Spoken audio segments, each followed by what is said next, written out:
Então, afinal, o que realmente emagrece? Então, como se dá o processo de emagrecimento fisiologicamente? Então, o nosso corpo ele tem uma necessidade em calorias para se manter vivo, que é a nossa taxa metabólica basal. Essa necessidade é o que os nossos órgãos precisam para se manter vivo, mais um fator atividade física, então é energia que a gente gasta para se locomover, né, e as nossas atividades, mais o fator térmico dos alimentos, que cada alimento tendo um tempo de digestão diferente, ele demanda de uma energia maior então para o nosso corpo, tá? Então como que funciona esse processo de emagrecimento?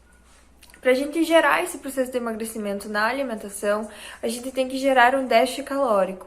Então, a gente tem que ingerir uma quantidade de calorias menores do que o meu corpo precisa para se manter vivo. Então, assim, o nosso corpo vai mobilizar a gordura que a gente tem armazenada em forma de triglicerídeos e essa gordura, sim, então vai ser utilizada como fonte de energia.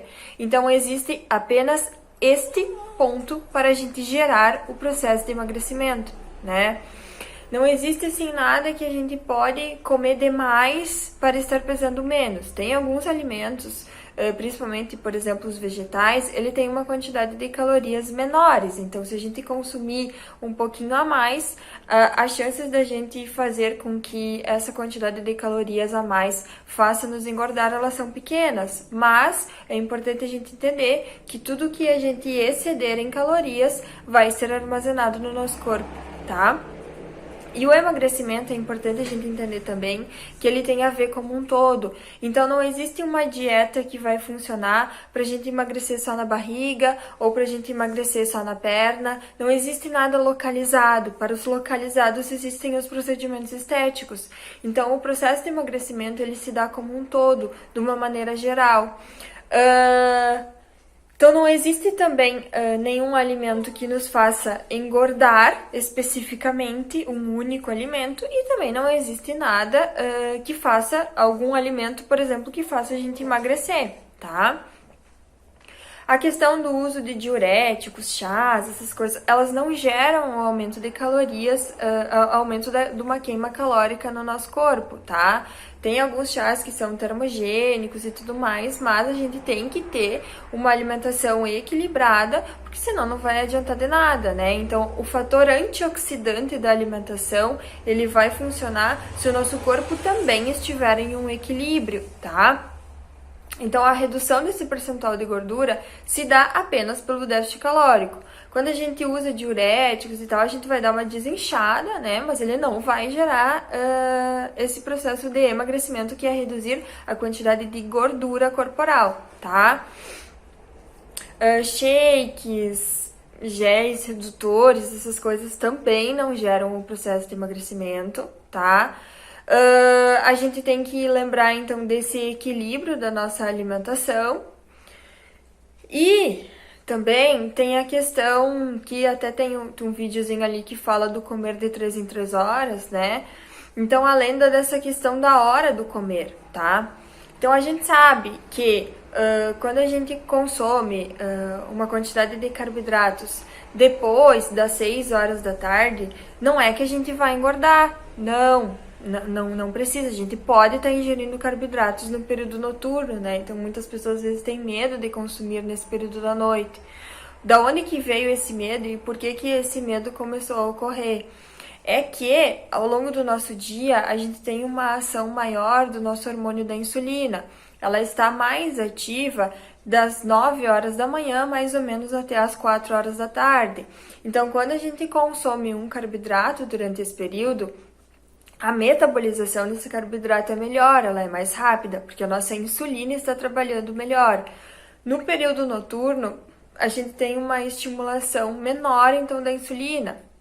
Mas isso não significa que se a gente comer uma batata doce, uma mandioca no período da noite, a gente vai engordar. Não, a nossa insulina ela vai trabalhar também, só que não de uma forma tão eficiente como se fosse ao longo do dia, tá? Então, o nosso corpo ele tem um gasto próprio de energia, tá? E uma necessidade para se manter vivo que varia de acordo com cada pessoa. Porque essa quantidade de energia, ela se dá pela quantidade de tecidos que a gente tem no corpo. Então, vai variar de uma pessoa para outra. Uma pessoa com 50 quilos tem uma necessidade. Uma pessoa de 60 quilos tem outra necessidade. Uma de 80 quilos, de 100 quilos.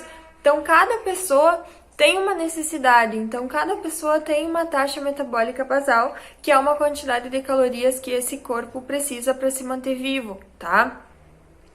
Só que o que a gente tem que entender, que se tudo que a gente consome for utilizado no corpo como fonte de energia, não tem como a gente formar gordura, tá? Então o déficit calórico, ele vem realmente para a gente ingerir uma quantidade menor, para provir da alimentação uma quantidade até que seja suficiente para o corpo se manter vivo através da alimentação, e o que faltar ele vai então buscar dessas reservas, porque o corpo tem essa função, da mesma forma que ele armazena, que ele faz esse estoque de gordura, ele também utiliza essa gordura como fonte de energia. É como eu falei num videozinho explicando sobre essa evolução aí da alimentação, que o nosso corpo fisiologicamente ele já faz isso desde os nossos ancestrais, né?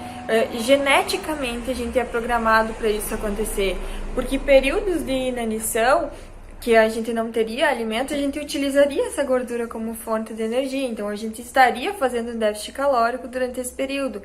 Então só o que a gente tem que cuidar é o excesso dessa quantidade de calorias que foi armazenada. Então, se aumentou a minha quantidade de gordura, se eu aumentei o volume, realmente eu aumentei gordura na região abdominal, significa sim que eu excedi as quantidades de alimento e essa quantidade em calorias se transformou em acúmulo de gordura.